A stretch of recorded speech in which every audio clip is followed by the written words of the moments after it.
Hey, what's up, everybody? So I want to touch on today the TJ Watt situation with the Steelers and whether or not Brian Gutekunst and the Packers should decide to make an offer for TJ Watt. It has been a little while since I made a video here in this channel. I think about 9 days since my last video. And we're now about 2 to 3 weeks away from Packers training camp starting. And so I just had a family reunion up in Kansas. It was lots of fun. And then I've just taken some time off as we prepare for the start of the NFL season. So I'm excited. Only, 2 to 3 weeks till Packers training camp starts. I'll be out with videos breaking down all the latest news. But today I do want to get into this TJ Watt situation. So first off, looking at exactly what's going down with TJ Watt. Adam Schefter said recently, he said, sources, in recent weeks, multiple teams have been discussing whether they can trade for Steelers standout TJ Watt, who skipped the team's most recent minicamp. Pittsburgh hasn't shown any willingness to deal Watt so far, but he's unhappy with his contractual situation, and sources believe outside team interest is likely to increase given today's trade. So that was the day the Steelers made their other trade for Jalen Ramsey and, moving on from Minkah Fitzpatrick. And now one of the best defensive players in the NFL is going through some kind of contract disputes with the Pittsburgh Steelers. This isn't that surprising. We see this all the time with players. We saw it with Myles Garrett earlier in the year where he basically came out and said, I don't want to play for the Browns. In a sense, I'm done here. What do you know? They offer him $40 million, and all of a sudden, he once again wants to play for the Cleveland Browns. So I wouldn't be surprised if this is just a contract dispute negotiation going on right now. And if I had to make a guess, I would guess the Steelers end up signing TJ Watt. But when you look at the Packers and what they have going on in their edge rusher room, honestly, going into this offseason, in my mind, I thought edge rusher was one of the biggest needs, if not the biggest need for the Packers. And I was pretty surprised to see them not really pursue any high-priced free agent. They went after Nate Hobbs in the corner market, Aaron Banks on the offensive line. But Brian Gutekunst said, you know what? We have enough guys here. We don't need to go out, make any kind of big splashy move. And I honestly wish they would have done something, used a little bit higher draft capital to go after an edge rusher. Now, I'm not opposed to them drafting Matthew Golden, just like I would say most Packers fans. I mean, drafting a receiver round one when you haven't drafted one in so long, I'm all for it. I love what I think Matthew Golden can become. But I just think it's unfortunate to have to wait until round 4 or 5 to get an edge rusher. Now, I hope Barron Sorrell round 4 can come in and dominate. I think that he's a good player. But, when you get a 4th-round pick, 5th-round pick, Colin Oliver, 2 edge rushers, the hit rate, of course, is lower the lower rounds you go. Could they become great players? Yes, we've seen the Packers hit on 4th-rounders all the time. Romeo Doubs, Zach Tom, who should be getting a contract sometime soon.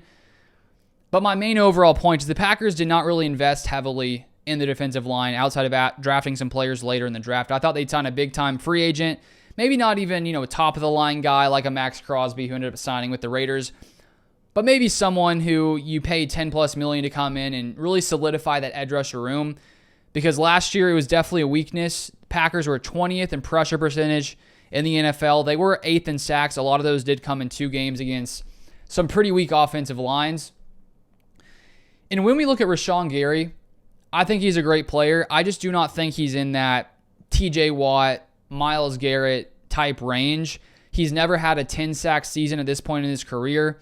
He's been pretty close multiple times, 9.5 sacks in 2021, 9 in 2023, 7.5 in 2024. So this past year, he was 36 in the NFL in sacks. I do think part of that is the Packers, for whatever reason, don't play him at a super high rate. He played around 58% of snaps this past season. TJ Watt was in the high 80s. And so it seems that Jeff Hafley really does like to sparse out these snaps between lots of the defensive linemen. And I think that if Gary did play the same percentage of snaps as a TJ Watt, odds are he would, I bet he would have hit 10 sacks this past season. But regardless, I just don't think Rashawn Gary is in that top tier elite range. Not to say he's not a good player. I think he's a very good player. He was very good against the run last year. He was first in ESPN's run stop win rate. So he's a very good player. he's just not of TJ Watt's caliber. And so when you look at the rest of the Packers roster at edge rusher, you have Lucas Van Ness, who up to this point has just not lived up to being drafted as the number 13 overall player in the 2013 NFL draft, or not 2013. He's not, hasn't been in the league 12 or 13 years. The 2023 draft. So he's been in the NFL now 2 seasons. He had 3 sacks last year, 135th in the NFL defensively.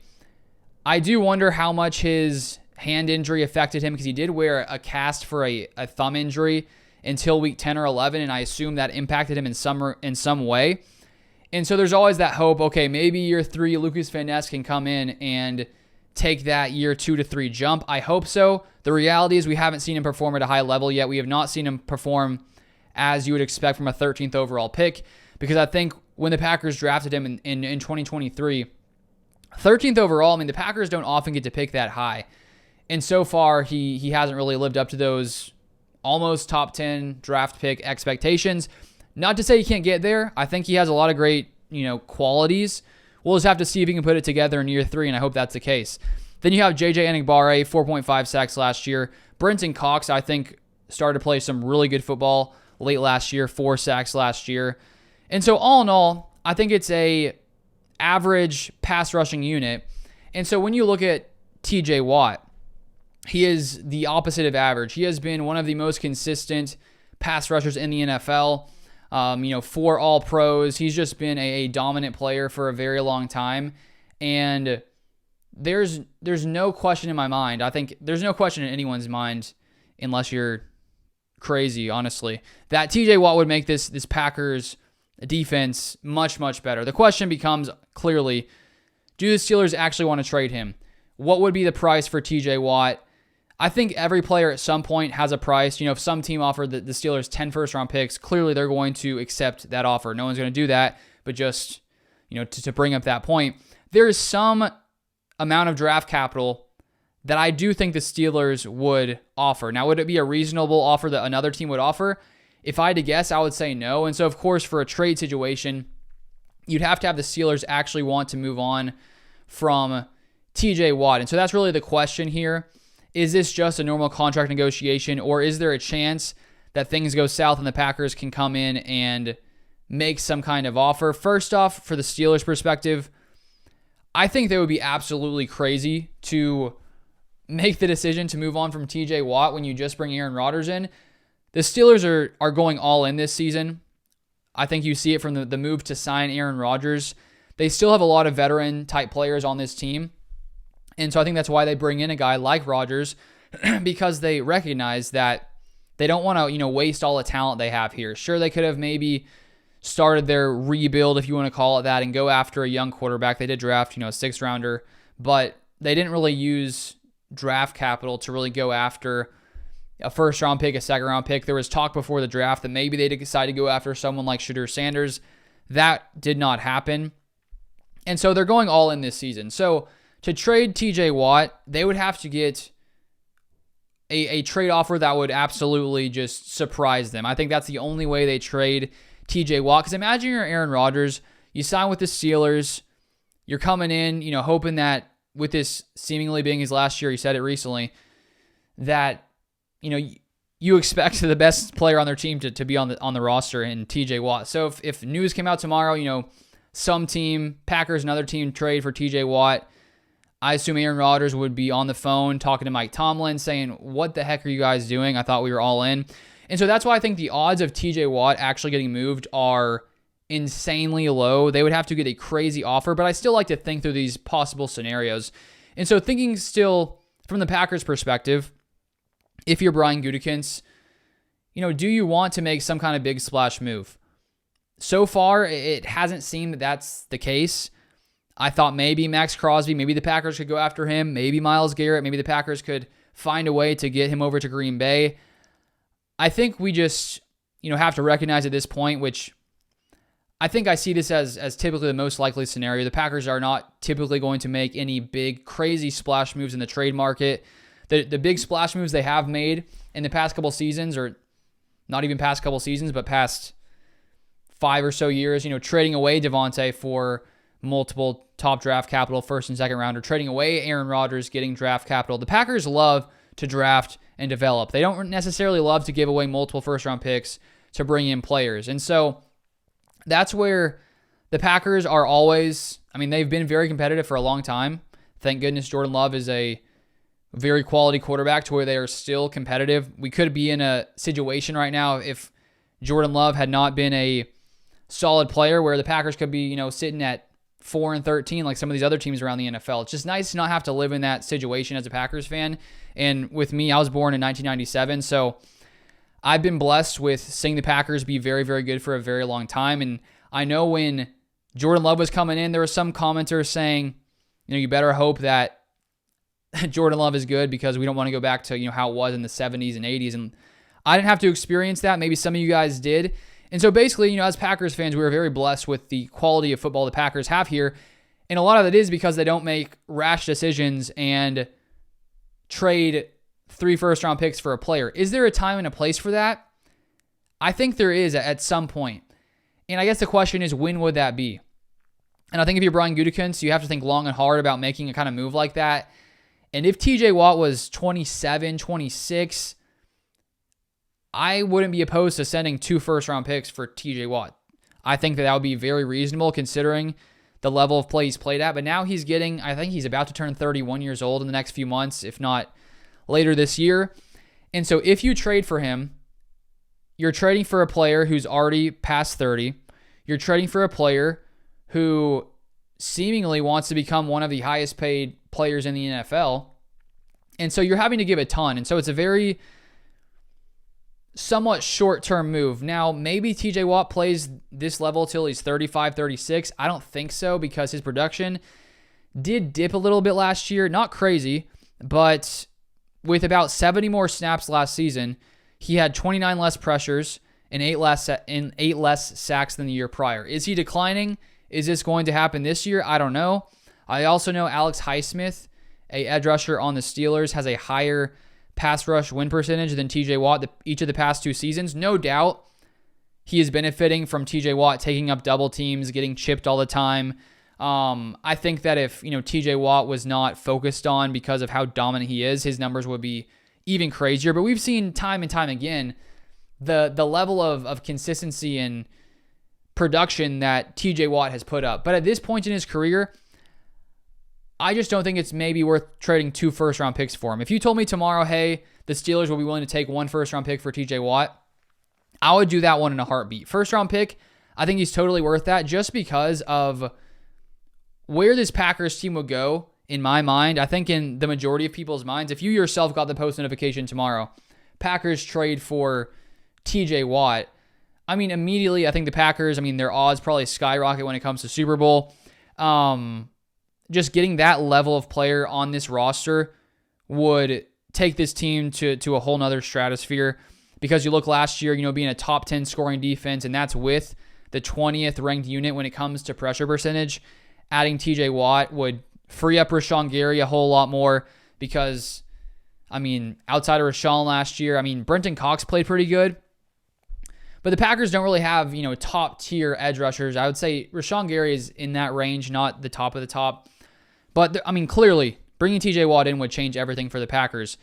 The thing is, I just don't think the Steelers are going to trade TJ Watt. I think he's going to get a deal done. Looking back to 2021, it was a very similar situation. TJ Watt ends up holding in during training camp, and they end up getting a deal done on September 9th, which made him the highest paid defensive player at the time. And so I think he's just trying to, maximize how much money he's making. They're probably having to figure out how many years they're going to offer him for. Is it going to be like a 5-year deal? But because he's almost 31, if you're the Steelers, do you want to pay him that kind of money? And so do I think Gutekunst is going to offer anything that the Steelers would even consider? No, not a chance. But I still, even though I don't think it's going to happen, should the Packers make an offer? As I said, my opinion, first-round pick, totally. So if I'm the Packers, there's no harm in at least calling and checking it out. And I think that's where lots of times in the past, we get into these situations where reports come out that say, Packers are interested in this player. Packers have made calls on this player, and we get a little bit excited. I get excited myself. A couple of years back, it's like Packers reportedly interested in Odell Beckham. It's coming down between, the Packers and the Rams, and I'm like, man, are we actually going to make some kind of big splash move? Would it actually have helped us that much? Maybe, maybe not. But just to have a move like that happen, you get the adrenaline pumping, and you just, it's exciting. And I, as a Packers fan, I do like things that, make the Packers better in the short term. Does that hurt us in the long term? Potentially, because once he's done in the league, if you've traded away 2 first-round picks, your roster is going to hurt because of that. Not only are you losing out on first-round talent, you're also losing out on those cheap contracts. And so I fully understand why the Packers are so hesitant to trade top-tier draft capital, and why, while I want them to do it sometimes, because I think there is a time and a place to really just, go all in. If you do that all the time, you're typically not going to, it's not going to bode well for you in the long run. Sure, you maybe have a great year, but it's going to take some time to really revamp and allow a few years to go by. So I get Gutekunst wanting to hold on to draft capital. And if I was Brian Gutekunst, I would trade a first-round pick for TJ Watt. Because I think when you look at some of these Packers draft picks over the years, just as with most teams in the league, sometimes you hit on players, sometimes you don't hit on players. You look at, Lucas Van Ness at this point, he hasn't played great.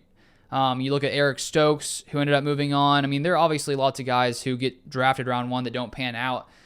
And I think if you had a 100% hit rate round 1, that would be crazy. I don't think anyone has anything close to that. But if you did, you'd be hesitant to trade first round picks. But considering, hit rates in the first round are around, I'm pretty sure 40-ish% on average from some numbers I saw in the past.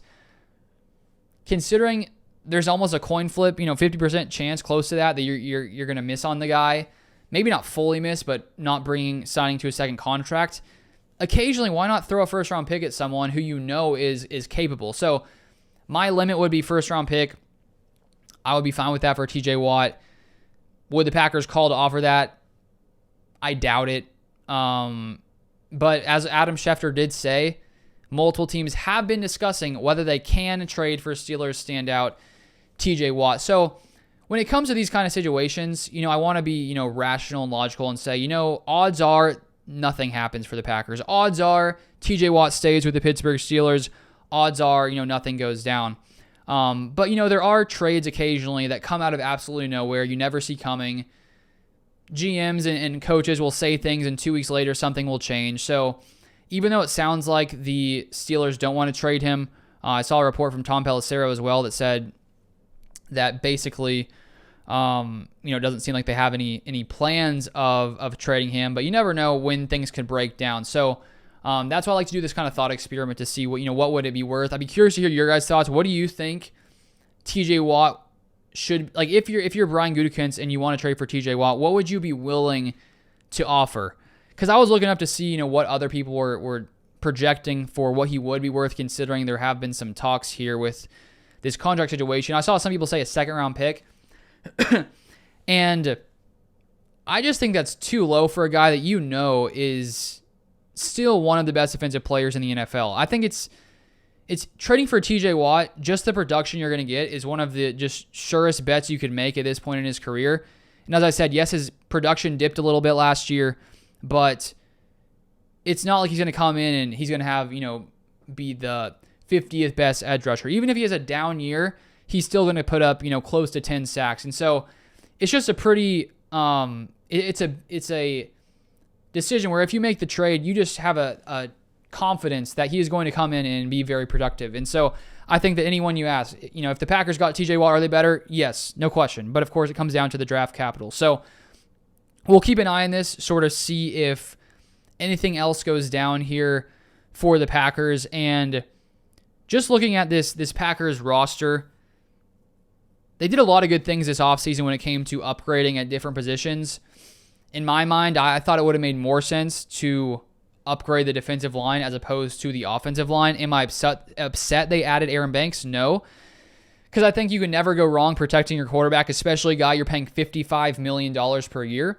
You can never go wrong protecting Jordan Love. And the Packers have a consistently good offensive line, because they are always willing to upgrade, even if it's not a pressing need. I think going into 2025, they would have been fine with the pieces they had here to still have a pretty solid unit. Now, if there had been injuries, maybe that's not the case. But but I think with Aaron Banks coming in, no doubt this roster is better. I just think that the defensive line was a bigger weakness in my mind than the offensive line was. So that's why I was sort of surprised that the Packers didn't decide to do anything in free agency, even on a somewhat cheaper guy, even close to like the $5 to $10 million range. There still are some guys out there. So we'll sort of see what happens there. But, if there was one thing that really could hold the Packers back in 2025, it could be the pass rush, because there's a lot of the same pieces here. I do think, we have reason to be hopeful for Barron Sorrell. I think he seemed like a solid player at Texas. So did Colin Oliver. We just don't really know. I think there's just a lot of uncertainty when it comes to the Packers edge rusher room. And luckily, Jeff Hafley was able to sort of deal with the issue of the Packers not being able to consistently get pressure with 4, just rushing 4, doing a lot of simulated pressures where, you bring guys up to the line, make it look like you're rushing 6, and then maybe you have an edge rusher drop back in coverage. You bring Quay Walker, Edgerrin Cooper. I think that we did see the Packers pass rush get a little bit better down the stretch, and it was partly because of that. And Hafley is also very selective when it comes to blitzing on crucial situations like third downs, third and long, things like that. He's not afraid to, bring more than 4 guys, rush Edgerrin Cooper. And so I think there are a lot of different things that could lead to this Packers defensive line being better, but it's just a lot of, speculation, where let's say you bring in TJ Watt. It's not really speculation. It's like this Packers defensive line will be better if TJ Watt was on the roster. There's no question about that. But there are a lot of different things here that could make this Packers defensive line better. Kenny Clark dealt with an injury all season long from week 1, and he talked about that in the past couple months in an interview, and he shared, how much that affected him, which was something that wasn't really discussed much, if at all, during the season. It had to do with like some kind of, I think it was sort of like turf toe. He had some kind of surgery on his foot. He had some kind of injury on his foot. And so I think if that's healthy, if Kenny Clark can come back and even just be, he had 1 sack last year. If he can get back to 4 or 5 sacks, if he can be more dominant there, if Lucas Van Ness without his cast is better, those are a few things that could really change this Packers D-line. Barron Sorrell, Colin Oliver, if one of them can just be a hit in year 1. Last year we saw Evan Williams at safety, 4th-round pick, and he comes in and was playing as one of the better safeties in the league for a stretch there, and I still think he's a very solid player. Zach Tom, round 4. Romeo Dobbs. So the Packers are really good in round 4. So there's a chance Barron Sorrell comes in and is a really good player. There's a chance. We just don't really know for sure. So that's why there's a lot of uncertainty here. The other factor for the defensive line is the change at defensive line coach. Moving on from Jason Rebrovich, who is here, brought in under Joe Barry. Now moving to DeMarcus Covington, who was the Patriots defensive coordinator recently under Jared Mayo, and he had some experience on some of the Patriots Super Bowl teams back in, I think it was like the late 2010s, maybe 2017, 2018.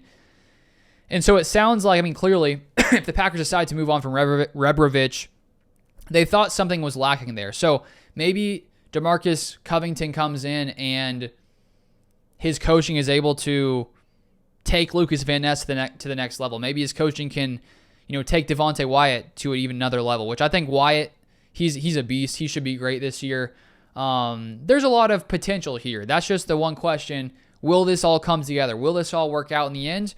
Or are we going to see similar issues to last season? Because if the Packers are 20th in pressure rate once again, it'll be tough for them to win a Super Bowl unless the offense is just firing on all cylinders, because when it comes playoff time, when you're facing off against some of the best quarterbacks in the NFL, AFC, you got Joe Burrow, Patrick Mahomes, NFC, Jalen Hurts, Matthew Stafford, some of these, Jared Goff, some of these other quarterbacks, when they have clean pockets, they can pretty easily, tear you apart. Some of these top 5, top 10 offenses with great quarterbacks, you have to be able to affect the quarterback And if the Packers are unable to do that come playoff time, that's obviously going to be an issue. So just looking at the entire Packers roster, if you had said one position where you're just a little slightly concerned, I would probably say the edge rusher room.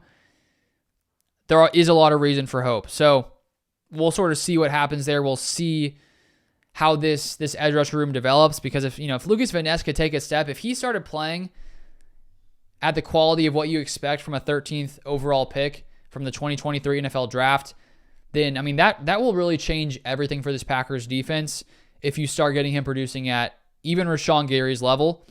I think that was clearly the expectation drafting him that high, and we'll sort of see. I think after year 1, you think, okay, year 2, he'll probably take a step forward. Didn't really happen. Maybe it's because of his injury. Year 3, it's like 2 years where it sort of hasn't been up to expectations. And in my mind, I'm a little bit more like hesitant to think he can take it.